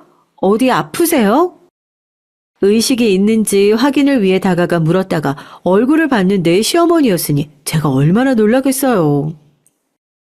세상에, 아주머니, 왜 그러세요? 제가 황급히 시어머니를 부축해서 큰 거리로 나와 119를 불러 상황 설명을 했고 구급차를 타고 보호자 신분으로 같이 병원에 갔죠. 병원에서 여러 검사를 했고 이석증이라고 하더군요. 아무래도 어지럼증이 심하시니 하루 정도는 입원을 권한다는 의사의 말에 전 알겠다고 대답했고요. 입원을 기다리는 동안 검사 후 지쳐서 의자에 기대어 계시는 시어머니를 보다 지갑에 가지고 있던 남편의 명함을 꺼내 남편에게 전화를 걸었습니다. 네, 이승환입니다. 승환아, 나야 지연이. 우연히 아주머니를 만났는데 몸이 안 좋으셔서 내가 모시고 병원으로 왔어. 입원을 해야 하는데 가족 동의가 있어야 한다고 해서. 병원이 어디야? 내가 금방 갈게. 저는 남편에게 병원의 이름과 위치를 알려줬고 남편은 금방 갈 테니까 조금만 기다려달라고 말하더군요. 얼마 지나지 않아 정말 남편이 병원에 도착했고 저희는 그렇게 10년이라는 시간을 건너 다시 만날 수 있었습니다. 다행히 시어머니는 하루 입원하시고 퇴원을 하셨고 병원에서 지어오신 약을 꼬박꼬박 드시면서 다시 건강을 찾으셨어요. 그 일이 있고 종종 시어머니께서는 놀러 오라는 말을 여러 번 하셨습니다. 물론 어릴 때처럼 옆집에서 사시는 건 아니었지만 같은 동네였기 때문에 저는 취업 전까지 종종 놀러 가서 말상대도 해드리고 같이 점심도 먹고 그랬어요. 그때쯤만 해도 저랑 남편이랑 아무 사이 아니었으니까 그럴 수 있었죠. 바쁘게 살았던 캐나다와는 다르게 한가한 백수 생활을 즐기고 있던 어느 날 남편에게서 밥을 사주겠다는 연락이 왔습니다. 다행히 네 덕분에 우리 엄마 늦지 않게 병원 가실 수 있었어. 돈 못 받고 계속 거기 계셨으면 쓰러졌을 거라고 하더라고. 우리 엄마 생명의 은인인데 내가 맛있는 거 사야지. 언제가 좋아? 뭐야, 대뜸 전화해서. 난 언제든 좋아. 지금 백수 생활을 즐기고 있거든. 내가 시간 맞출게. 너 가능한 시간 문자로 보내줘. 제 말에 남편은 정말 자기가 가능한 시간을 문자로 보내줬고 정말 저희는 만나게 됐습니다. 정말 만나서 딱 밥만 먹고 좀 걷다가 헤어졌어요. 남편은 그 다음날 출근을 해야 했기 때문에 술을 마시기도 뭐했거든요. 저는 그게 남편과 보내는 마지막 시간이라고 생각했습니다. 그때 저도 남편에게 관심이 없었고 남편도 저한테 관심이 없을 거라고 생각했거든요. 그런데 끝일 거라고 생각했던 만남이 2번, 3번이 되더니 어느 순간 매주 만나게 되는 거 아니겠어요? 심지어는 크리스마스 당일에도 만나서 놀았으니 점점 더 이 관계가 무슨 관계인지 궁금해지더라고요. 그래서 그냥 남편에게 단도직입적으로 물어봤습니다. 우리 무슨 사이야? 뭐가? 봐봐, 우리 매주 만나고 있지? 내가 매주 약속을 잡고 있으니까 매주 만나지. 그리고 크리스마스 당일에도 만났어. 내가 크리스마스에 약속 잡았으니까. 아니, 그러니까 내 말은 무슨 친구가 매주 약속을 잡아서 만나고 연인이나 가족들이랑 함께 보내는 크리스마스에도 1대1로 만나서 노냐고. 그걸 이제서야 깨달은 거야? 이 대답을 듣는데 정말 남편 멱살을 잡고 흔들고 싶은 심정이었습니다. 결국 그날 끝을 봐야겠다는 생각으로 남편을 긁고 있었는데 그제서야 툭 결혼하자는 말을 하더군요. 우리 결혼하자. 뭐? 세상에 연애도 안 하고 있었는데 결혼부터 꺼내는 남자라니 정말 어이가 없어서 제가 아무 말도 못하고 있자 남편이 씩 웃으면서 제 손을 가져가더니 예쁜 금반지 하나를 제 왼쪽 약지에 끼워주면서 그러더군요. 사실 오늘 고백하려고 했는데 지연이 네가 이렇게 먼저 얘기할 거라고는 생각 못했어. 너 유학 가고 나 너 엄청 생각했어. 물론 넌 적응하느라 바쁘고 나도 수험생 생활하느라 자주 연락도 못했고 어느 순간 이메일도 끊겨서 그대로 끝이라고 생각했지. 엄마 통해서 너희 가족 다시 한국에 들어왔단 말을 들을 때도 믿기지 않았고. 그러다 널 다시 만났고 알게 모르게 변해져 있는 우리를 생각하니까 함께 보내지 못했던 10년이란 세월이 너무 아쉽더라. 그래서 그랬어. 매주 만나서 우리가 함께 하지 못했던 10년이라는 세월을 얼른 만회하고 싶었거든. 바보. 지연아, 앞으로 남은 세월은 영원히 나랑 같이 해줄래? 그렇게 저는 남편의 소박한 청혼을 받았고 저희는 그 다음에 5월 결혼식을 올렸습니다. 저희가 결혼한다는 말에 양가 부모님들은 모두 환영하셨어요. 심지어 시어머니는 상견례 자리에서 자기가 그때 아팠던 게 마치 이렇게 될 운명이었기 때문에 아팠던 거라며 어찌나 호쾌하게 웃으시던지. 너희 둘 내가 이어준 거다. 내가 그날 거기서 아파서 딱 지연이를 마주쳐서 지연이가 승환이 너한테 연락한 거잖아. 그건 맞는데 엄마는 아프면 제발 병원에 가요. 내가 그날 지연이 전화 받고 얼마나 깜짝 놀랐는지 알아요? 어머 얘는?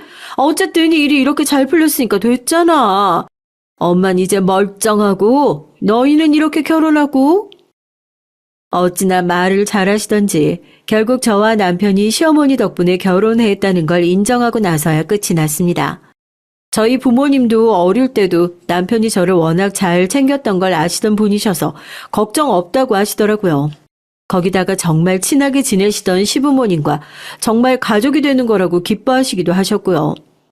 어찌됐든 부모님들께서 좋아하는 모습을 보니까 저희도 웃음이 났어요.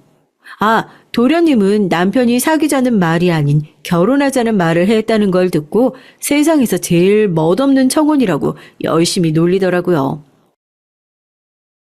와, 형 진짜 똥매너다. 세상에 나는 매주 누나 만나러 간다고 해서 벌써 연애하고 있는 줄 알았는데 난 절대 형처럼은 안 해야지. 뭐가 어째? 아니, 어떻게 좋아하는 여자에 비해서 무슨 사이냐고 묻는 질문이 나올 수 있지? 얼마나 형이 누나한테 목석처럼 굴었으면 누나가 그랬겠어. 아유. 남편에게 이렇게 말하고는 저를 보면서 진지한 표정으로 말하더군요. 누나, 미안해요. 이런 형이라서. 하지만 반품은 사양합니다. 한번 결혼하기로 했으니까 이제 돌이킬 수 없는 거예요. 아셨죠?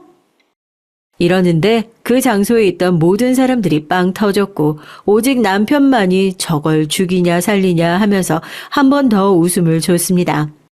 남편과 결혼을 하고 나서도 크게 달라진 건 없었어요. 남편은 제 당뇨에 대해서도 누구보다 잘 아는 사람이었기 때문에 저에게 맞춰주려고 엄청 노력을 했죠.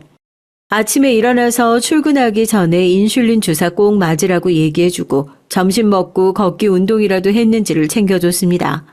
집에 포도주스가 없으면 꼭 사들고 오고 초콜릿이든 사탕이든 떨어지지 않게 항상 준비해줬죠.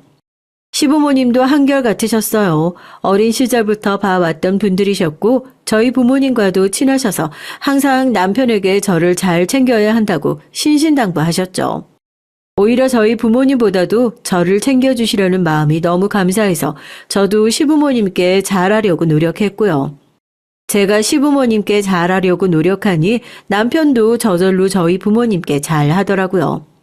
저희 부모님도 아주 어린 시절부터 남편을 봐왔으니 사위보다는 아들처럼 대하셨고요.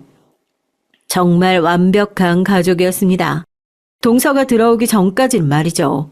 처음에 동서를 봤을 땐 누군지 못 알아봤어요.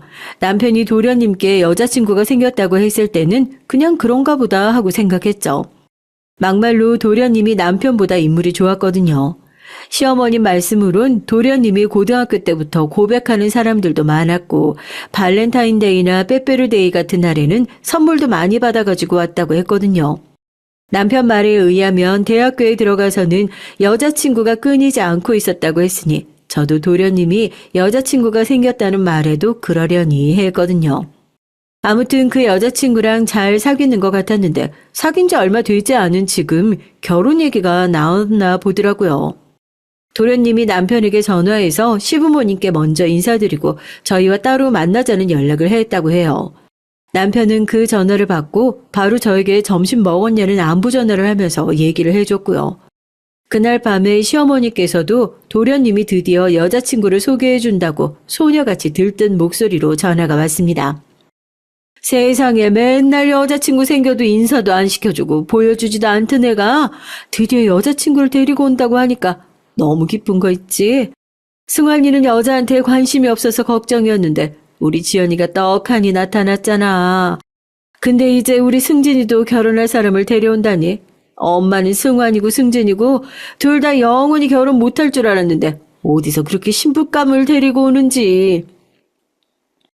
어머님께서 이렇게 얘기하시는 거 보니까 벌써부터 동서 질투나서 안 되겠는데요? 어머님이랑 아버님이 저보다 동서 더 예뻐하면 저 완전 삐져버릴 것 같아서 어떡해요? 제가 웃는 목소리로 이렇게 말하자 시어머니께서 얼른 목소리를 낮추며 말씀하셨습니다. 아우, 얘는 우리 부분 당연히 지연이 네가 최우선이야. 얘는 뭐 그런 농담을 하고 있니? 지연아, 엄마는 승환이 승진이보다도 너야.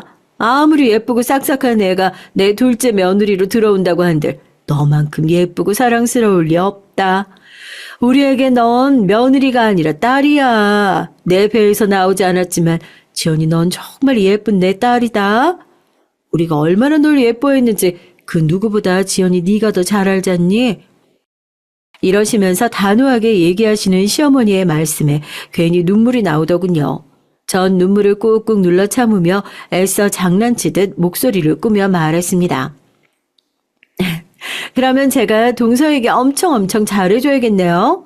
동서가 소외받는다는 생각 들지 않게 제가 잘해줄게요. 아무튼 우리한테 지연이가 최고니까 그런 생각, 걱정 절대 하지 마. 알겠지? 네, 어머님, 알겠습니다. 그렇게 어머님과 전화를 끊고 저는 남편 품에서 조금 울었어요. 사실 지금은 괜찮아졌다고 해도 고등학생 때 있었던 친구들의 배신이나 따돌림이 아직도 제 마음 한편에 자리 잡고 있었거든요. 새로운 가족이 들어온다는 기쁨과 그 새로운 가족으로 인해서 제자리가 위태로워질 수도 있다는 불안감 때문에 동서가 생긴다는 게 마냥 기쁘지 않았습니다. 시어머니께서도 그런 제 마음을 알고 계셔서 그런지 저희 불안을 잠재워 주시기 위해서 그런 말을 하셨던 거라고 생각하니까 눈물이 멈추지 않더군요. 완전 울보야 내 마누라. 그런 저를 남편이 어화둥둥 해주며 달래주는데 그거에도 눈물이 나서 어찌할 바를 몰라 하자 남편은 저에게 병원에 한번 가보는 게 어떨지 조심스럽게 말하더군요. 우리 한번 병원에 가볼까? 병원? 무슨 병원? 저는 남편의 말에 정말 순수하게 다시 물어봤어요. 그러자 남편은 긴장을 했는지 잠깐 숨을 고르더니 다시 말하더군요. 감기에 걸리면 내과에 가는 것처럼 당신은 아직 학생 시절에 다쳤던 마음이 아직까지 아픈 거니까 상담센터라도 한번 가보는 게 좋을 것 같아서. 전 남편의 말을 듣고 표정이 굳는 게 느껴졌습니다. 고등학교를 자퇴하고 부모님이 억지로 데려갔던 정신병원이 떠올랐거든요. 제 표정을 읽은 남편이 서둘러 다음 말을 하더군요. 그때랑 지금이랑 여러 가지 변했잖아. 지연이 네가 병원에 다녔을 때 정신병원이라는 단어 자체를 쉬쉬하고 무조건 숨겨야 하는 걸로 취급당하던 시대였으니까. 그 당시 의사들도 마음에 깊은 상처가 있는 사람들을 어떻게 대해야 하는지 몰랐을 거야. 하지만 지금은 TV에 나오는 연예인들도 자기 병을 숨김없이 말하는 사람들이 늘었잖아? 그렇지. 그리고 내 후배 중에서도 상담센터 다니는 후배들도 많더라고. 내가 잘 찾아볼 테니까 날 믿고 한번 가보는 게 어떨까? 물론 여보가 싫다면 어쩔 수 없지만 난 나를 믿고 한번 가서 여보의 상처를 치유하는 것도 좋을 것 같아. 남편의 말에 저는 진지하게 한번 고민을 해보겠다고 얘기했습니다. 물론 어린 시절 병원에서조차 겪어야 했던 상처들이 사라진 건 아니지만 남편이 저렇게 제 얘기를 하고 정말 사회적 인식이라는 것도 많이 바뀌었으니 한번 가보는 것도 나쁘지 않을 것 같다는 생각이 들었거든요. 사실 저의 내면은 아직 어린아이인 것 같다는 생각을 많이 했어요. 쉽게 울고 쉽게 짜증도 냈다가 금방 풀리지 않은 저를 보면 어린 시절의 상처를 안고 몸만 큰 것 같다는 생각을 항상 하고 있었는데 이번 기회에 털어내고 조금 더 새로운 사람이 됐으면 좋겠다는 생각이 들어서 전 용기를 내고 상담센터에 가기로 했습니다. 여보, 나 한번 가볼게. 상담센터.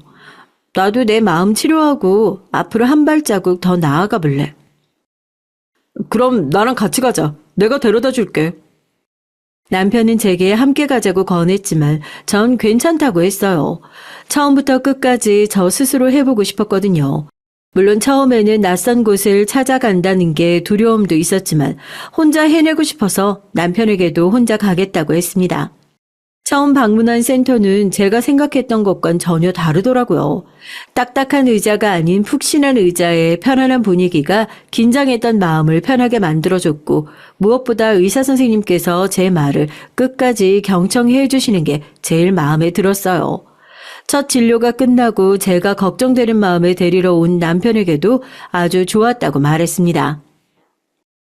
오늘 첫 진료였는데 어땠어? 별로면 내가 다른 곳 알아볼까? 아니, 좋았어. 처음엔 낯선 곳이니까 좀 불편했는데 의자도 푹신하고 분위기도 좋아. 나 담당해 주시는 선생님도 좋은 분인 것 같아. 고등학생 땐 날 그냥 정신병자로 몰아갔었는데 여기 선생님은 그냥 조용히 내 얘기 들어줬어. 진짜 그냥 친구한테 하는 것처럼 말이야. 좋은 선생님이신 것 같네. 다음 진료도 여기서 받아볼래? 다른 곳으로 옮기고 싶으면 언제든지 말해. 내가 여기저기 알아봤는데 여기 말고도 다른 곳도 좋은 곳 많아. 아니, 나 벌써 다음 상담도 예약 잡고 왔어. 옮기고 싶으면 언제든지 말할게. 남편은 고개를 끄덕이면서 오늘은 맛있는 거 먹으러 가자고 했고 저도 오랜만에 밖에서 먹고 산책하고 들어가자고 말했습니다. 시간이 흘러 상담센터를 다니는 것에 익숙해지고 마음의 무게를 점차 줄어갈 때쯤 도련님이 남편에게 여자친구를 소개해주고 싶다며 연락을 했어요. 난 당신이랑 가는 게 제일 좋지만 당신이 조금 부담스러우면 나 혼자 다녀올까? 아니야. 나도 가서 보고 싶어. 나 혼자 있는 것도 아니고 당신이랑 같이 있는 거니까 괜찮아. 그리고 나도 도련님 여자친구 궁금해.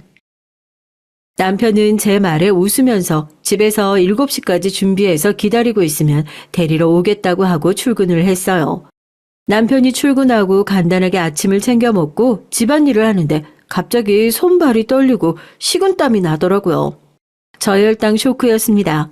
전 서둘러 주방에 있던 사탕을 입에 물고 냉장고에서 포도주스를 꺼내 마셨죠. 오랜만에 찾아온 저혈당 증세에 괜히 마음이 불안해져서 남편에게 전화를 했어요. 여보, 안 그래도 전화해보려고 했는데 점심 먹었어?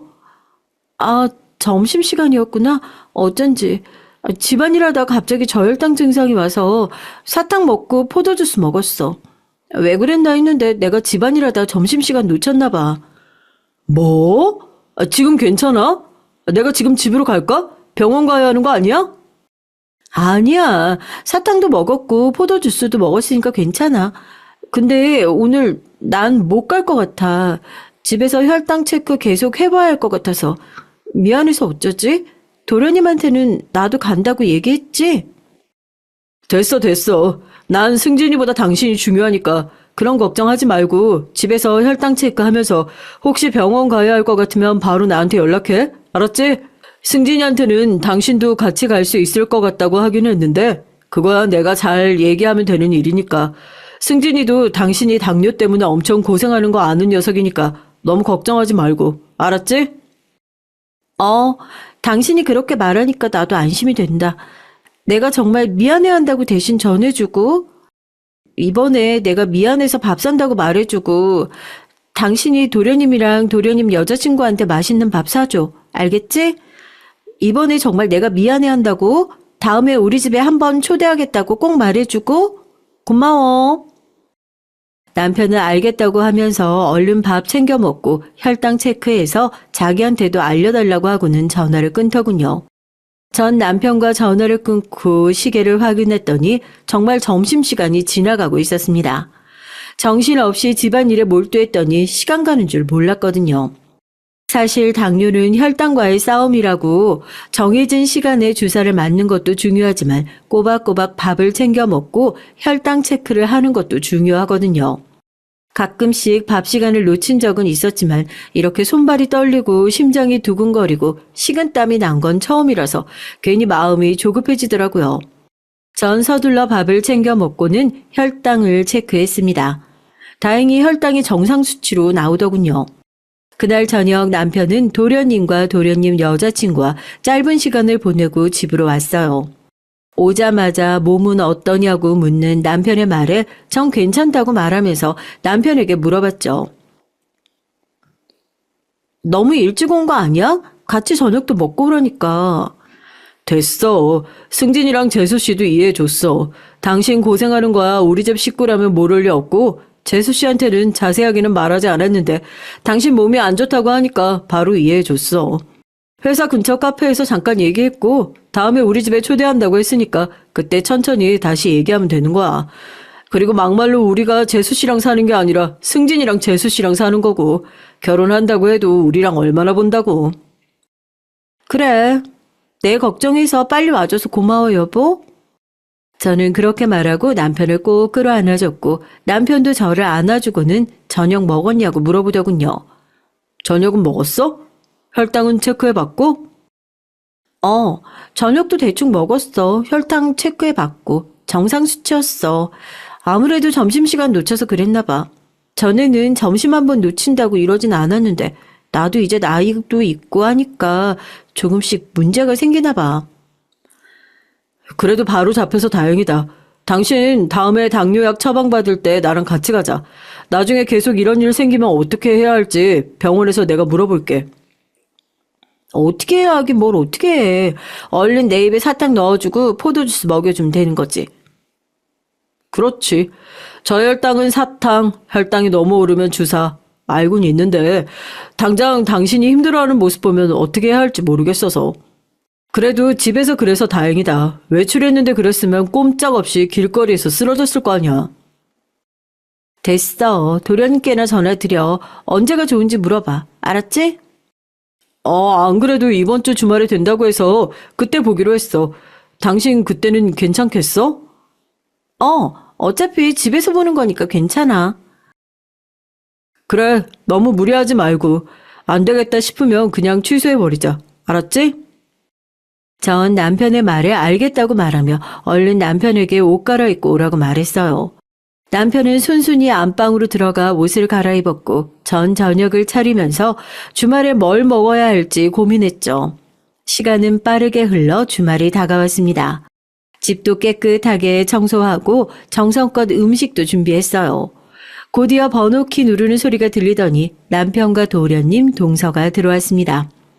여보, 우리 왔어.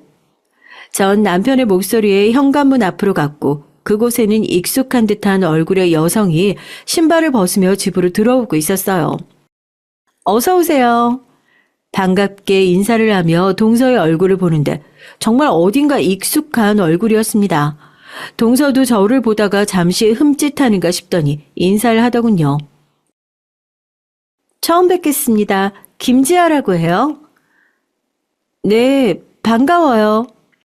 전 우선 집에 온 손님들을 잘 대접해야겠다는 생각에 차려놓은 식사를 대접하고 후식 과일까지 푸짐하게 대접했습니다. 저번에는 미안했어요.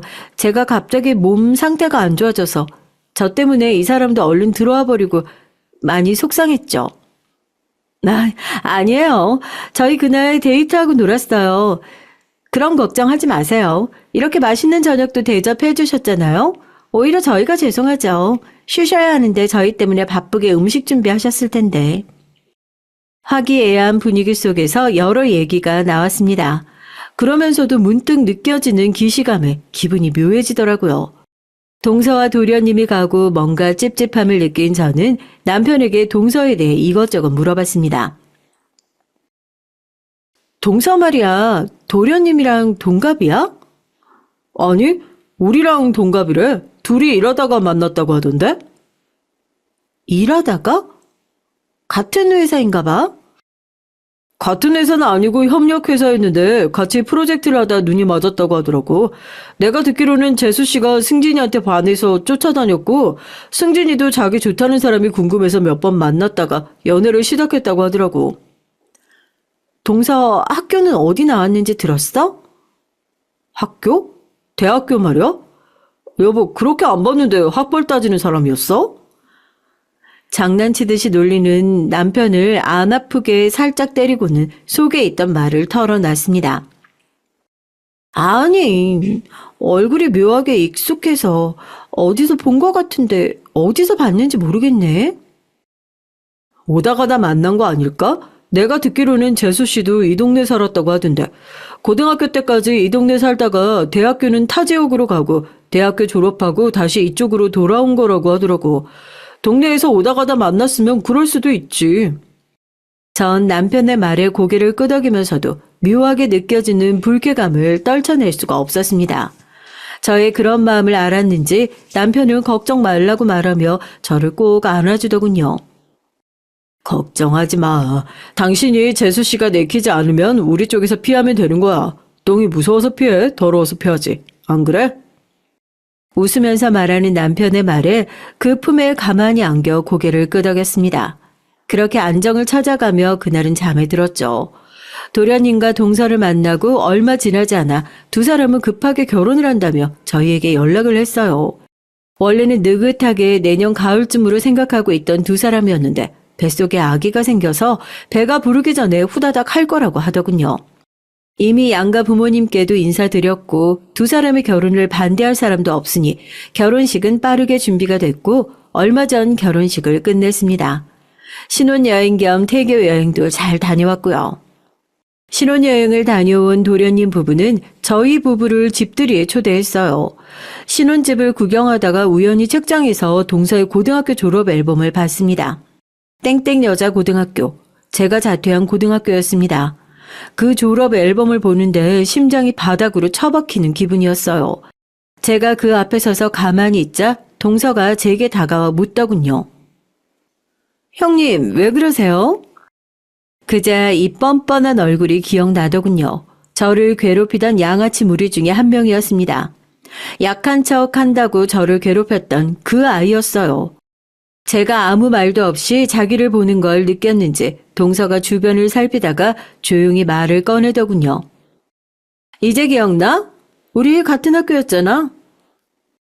저는 동서의 말에 몸이 굳는 걸 느꼈습니다. 마치 괴롭힘을 당하던 고등학교로 돌아간 것 같았어요. 그날은 그게 전부였습니다.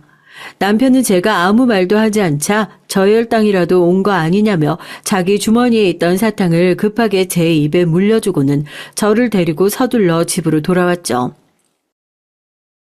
왜? 무슨 일인데? 재수 씨랑 무슨 일 있었어? 어?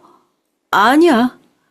전 차마 동서가 저를 괴롭혔던 사람이라고 말할 수 없었습니다. 차라리 결혼하기 전에 알았다면 좋았을 텐데 동서 뱃속에 도련님의 아기까지 있었으니 저도 생각할 시간이 필요했죠. 하지만 아무리 고민을 해도 저만 입을 꾹 다물고 있으면 저희 가족들이 평안해진다는 결론밖에 나오지 않았습니다. 그런 생각을 하면서도 무기력했던 고등학교 때로 돌아가는 느낌이 들어서 저는 스트레스를 받았고 침대에서 그냥 잠만 잤어요. 침대에 누워있는 생활이 하루, 이틀, 3일 점점 늘어갈수록 제 몸은 눈에 띄게 좋지 않아졌습니다. 운동도 하지 않았으니 몸의 혈당은 널뛰기 하듯 이리 뛰었다 저리 뛰었다 난리도 아니었고요. 밥도 먹지 않았는데 속이 울렁거리고 토가 올라올 것 같은 느낌에 비틀거리며 화장실로 향하다가 그대로 툭 쓰러져 버렸어요. 다행히 주말이라 집에 있던 남편이 제가 쓰러지는 소리를 듣고 황급히 구급차를 불렀고 저는 병원에 입원을 하게 됐습니다. 병원을 입원하고 혈당이 안정이 되면 퇴원할 생각이었는데 남편은 아무래도 불안해서 안 되겠다며 계속 입원을 권했고 양가 부모님께서도 제가 쓰러졌다는 말에 병원까지 찾아오셔서 남편에게 음식을 챙겨주시고 돌아가셨어요. 시간이 조금 지나고 제가 안정을 찾아갈 때쯤 동서가 병원에 나타났습니다. 넌 진짜 변한 게 하나도 없구나. 뻔뻔하게 부른 배를 붙잡고 온 동서는 깔깔거리면서 힘없이 앉아있는 저를 내려다보면서 말했습니다. 여전히 약한 척 꾀병 부리면서 주변 관심 받는 거 좋아하는 관종끼는 버리지 못했나 봐. 뭐? 내가 지금 꾀병이라는 거야? 그럼 이게 꾀병이 아니고 뭐냐? 병원복 입고 누워있다고 다 아픈 거니? 내가 누구 때문에 이렇게 됐는데 말도 안 되는 너희 억지 때문에 내가 학교도 자퇴하고 도망치다 한국을 떠나고 아직도 과거에서 허우적거리는 게 다 누구 때문인데? 누구 때문이긴 누구 때문이야. 아직도 멍청하게 약한 척 꾀병 부리는 너 자신 때문이지. 어디서 내 핑계를 대고 난리야? 야, 너 꾀병 그만 부리고 일어나. 나 따라서 태어나고 네가 그렇게 자랑하는 네 요리 솜씨로 시부 생일상이나 차려. 이러면서 저한테 달려들려고 하는 거 아니겠어요? 제가 아무런 반항도 못하고 머리채가 잡히는 그 순간 문 쪽에서 시아버지의 목소리가 들렸습니다. 고향 것 당장 안 떨어져! 저도 동서도 갑작스러운 시아버지의 소리에 깜짝 놀라 얼음처럼 굳어있는데 시아버지가 성큼성큼 저희 쪽으로 다가오셔서는 아직도 붙잡혀 있는 제 머리카락을 동서의 손가락에서 조심스럽게 빼내시고는 동서의 뺨을 철썩 때리시더라고요. 다 들었다. 누구 때문에 이렇게 힘들어하고 있는데 넌 그깟 생일상 차리기 싫어서 아파서 입원한 사람을 괴롭혀? 아니 아버님 그게 아니라요. 됐다. 그 말하고 썩 꺼져라. 내가 다 들은 이상 더 이상 우리 귀한 지연이한테 너 같은 학폭 가해자가 곁에 붙어있는 거 참을 수가 없다. 아버님 지금 저 때리신 거죠? 아버님 손주 가지고 있는 저 이거 신고할 거예요? 신고해라. 나는 손주보다 인간의 됨됨이가 중요한 사람이야. 지연이가 무슨 생각으로 이렇게까지 참으면서 너를 비밀로 했을지 생각하니 내 마음이 안 좋은데 넌 아픈 사람 머리카락을 쥐어뜯으면서 꾀병 부리지 말라는 말을 하다니. 난 너같이 폭력으로 해결하려는 며느리나 그 며느리 배에서 태어난 손주 필요 없다. 시아버지는 그 말을 끝으로 동서를 병실에서 몰아내셨고 저에게 다가와 동서가 쥐어뜯어 헝클어진 머리칼을 조심스럽게 정리해 주시면서 제게 말했습니다. 말을 해야지. 속으로만 끙끙 앓고 있으니 이렇게 된 거 아니야? 그 목소리가 어찌나 다정하시던지 저는 엉엉 울어버리고 말았어요. 시아버지를 통해 사건의 모든 전말을 알게 된 남편도 회사를 조퇴하고 병원으로 뛰어와 저를 꼭 안아주었습니다.